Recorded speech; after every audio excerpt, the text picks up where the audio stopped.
Good morning, beloveds. I have a different co-minister today. Actually, I wouldn't call her a co-minister. She's just a Velcro kitty today. She didn't go to many of the classes, unlike Rita, who went to every class we had. She's just clingy today. Not sure what that's about. I had to make a Petco run yesterday because I noticed that everybody was itchy. And so I flea combed him and went, oh, we have fleas. So we want to nip that in the bud before it gets too bad. Because, the one, that Sugar, that's who I just had. She will pull all of the fur off of her back legs when she's miserable. And Rita's now licking Hayes' ear. Pardon me for a minute. Rita, come here. Leave him up. Leave him be. Come here. Come here. Come on.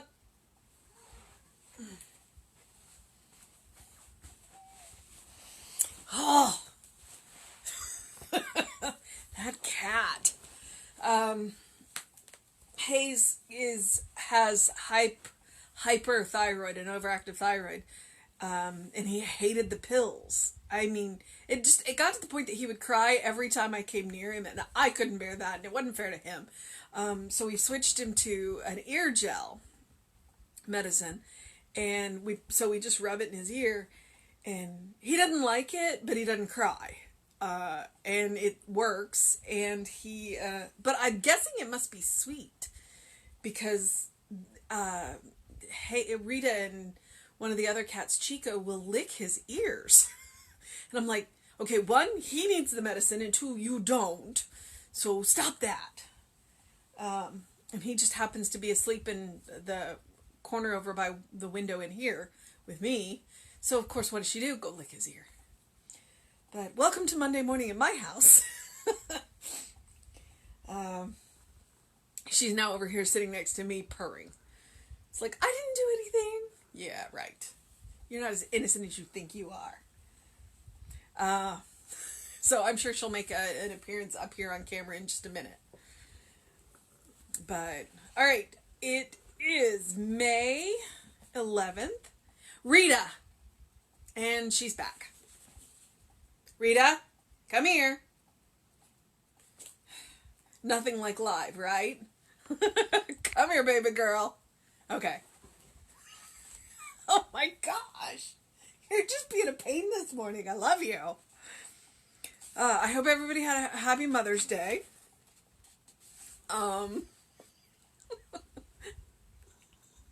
I did call my mother. She beat me to it. She called me first, but then I had forgotten that I had turned my sound off while we did the live stream at church. And so she left a voicemail, which I didn't listen to. And then I just called her back. So, all right. We are in Psalms. Good morning, Cleo. Oh. You get to watch my trauma this morning, and my cat decides to be a cat. When I worked out on the Zoom this morning, one of my cats knocked the iPad off. Yay! Alright, okay, so Psalm 19:14. Let the words of my mouth and the meditation of my heart be acceptable in thy sight, O Lord, my strength and my redeemer. Alright, and Ernest goes on to say, there is only one power and one presence, God, the good, all-powerful, and ever-present. I am an individualized part of this universal presence and one with this universal power. I am a perfect expression of perfect life now, and everything necessary to the fullness of that expression comes to me. Today, I definitely claim as my inheritance life, love, peace, joy, power, and an abundance of all good. Running through me is the silent power of spiritual wisdom, harmoniously directing my thoughts and action. I am surrounded by an atmosphere of love, and I am guided and governed by the impulse of love. This love casts out fear, for fear cannot abide in the same household with love. I fill my consciousness with a sense of love of God until my whole being is flooded with it. It blesses me, heals me, guides me, and sustains me forever.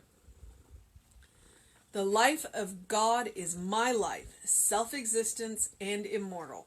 The truth of God is my truth, unconditioned and eternal. The love of God is my love, complete and perfect now. Okay. Wow. I read that kind of like a clinician there. Sorry. No passion at all. But I was trying to work my way through it. If you listen to anybody who has been trained basically by anybody in the science of mind, a lot of us at one time or another, we will use there's one life, one power, one presence to start off treatment. That is directly from Ernest Holmes. And I would say that is a foundation of our beliefs. It's definitely one of the core tenets. And that's how he starts today. There is only one power and one presence. We do not believe in duality. If you look at the Ankh, there's a symbolism in that where, and I'm going to explain it badly, but there's a dividing line. So you have the loop at the top, and then the dividing line, and then the post down. And that's one of the things that it symbolizes, that there's really only one power, but there's this dividing line where we see a different, we see duality, but it's not the same thing. So it seems like we live in a dual world, but it's not. That's our perception. And our perception is what can get us into trouble sometimes. So that means that there's only good. That what we might term evil it's an illusion or a misuse of the power that we've been granted. It's definitely a misuse. And separation is an illusion. Oh! Come on. She's being a little obsessive this morning. Sorry. And he clearly says, I'm an individualized part of this universal presence. We are a part of a whole, and that whole is greater than the sum of its parts. Yay, math. And he goes on to say, I am a perfect expression of the perfect life now. So he uses the little p when he says, I am a perfect expression. And then when he says a perfect life, he uses capital letters there. And remember, perfect means complete, not flawless. We get to accept our human foibles. And everything necessary for the fullness of that expression comes to me. Again, that's willingness. Are we willing to have it expressed through us? I think that would probably be the biggest key to our teaching, is that we can have anything we want if we are willing. And he lists them. Today, I definitely claim my inheritance, life, love, peace, joy, and power with the abundance of all good. So definitely claiming. Not thinking about it. Not maybe. Definitely claiming. Rita, you are making my life difficult today, lady. I'm definitely claiming my cat today. So running through me is the silent power of spiritual wisdom, harmoniously directing my thoughts and actions.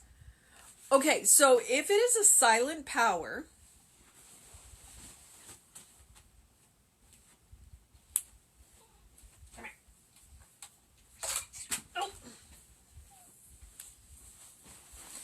If it is a silent power, then our responsibility is to get quiet and listen. But maybe if it's a silent power, are we listening? It's not about listening, it's about feeling. And feeling is a huge tenet in our faith. Because treatment is thought wrapped in feeling. If you can't feel it, then what's the point? So, that may be why he uses the word silent in that.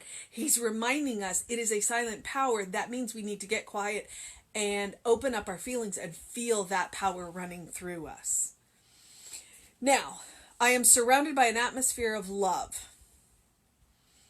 And I am guided and governed by the impulse of love. Yeah. When you do things out of love, you will rarely make the wrong choice. I'm not going to say you will never make the wrong choice. I'm going to say that you will rarely, because the Western mind has an idea of love that has a tendency to turn love into it's object versus subject. Because we love everything. We love our spouse, we love our cat, we love our cars. But frequently it's about what they can do for us, not what we can do for them. So when we talk about love, we have to remember that love is about what is doing best for the subject that has their own will and being and movement in the whole. So as long as we are remembering the subject and feelings of the subject of our love and not turning that love into an object about us, we're good. We won't make a mistake. Just a warning there. Love casts out all fear, for fear cannot abide in the same household of love. Well, that's true. So when you are in fear, turn to love. I fill my consciousness with a sense of love of God until my whole being is flooded with it. Yeah. It sounds easy. And some days it is and some days it isn't. But I would wager that on the days that it's hard, it's the days we need to do it. All right. It blesses me, heals me, guides me, and sustains me forever. He definitely believes in the eternal nature of the soul. So, because the next line says, the life of God is my life, self-existent and immortal. The truth of God is my truth, unconditional and eternal. The love of God is my love, complete and perfect now. And in each one of those, that last, almost all of those words are capitalized. He's not talking about the little love. He's not talking about the little truth. He's not talking about the little unconditional. He's talking about the big one. So I'm going to go with, I fill my consciousness with the sense of the love of God until my whole being is flooded with it. For a Monday morning, them some marching orders. So, as I've said before, if your mission, if you choose to accept it today, Monday, is to fill your consciousness with the sense of love of God until your whole being is flooded with it. Because the great thing about being flooded with the love of God is when it overflows around you to the people around you. And what is better than to overflow with love? Frequently, we overflow with frustration, and we overflow with sadness, and we overflow with anger. And those are all legitimate experiences, and it's better to overflow with them than to bottle them in.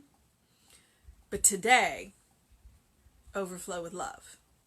Because the more we practice overflowing with love, the easier it will get. All right. It is a gorgeous day right now. It is in the low to mid 60s, and it's going to get up there into the mid 80s. So I encourage you to open your windows, get a breath of fresh air, step out, get a good little bit of sun this morning, take some deep breaths, and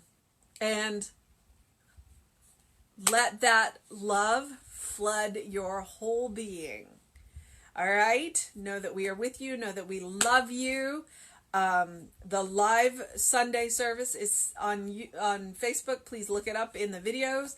Or the YouTube video is up if you want a shorter one. And have a fantastic Monday. All right? Bye, beloveds. See you tomorrow at 9.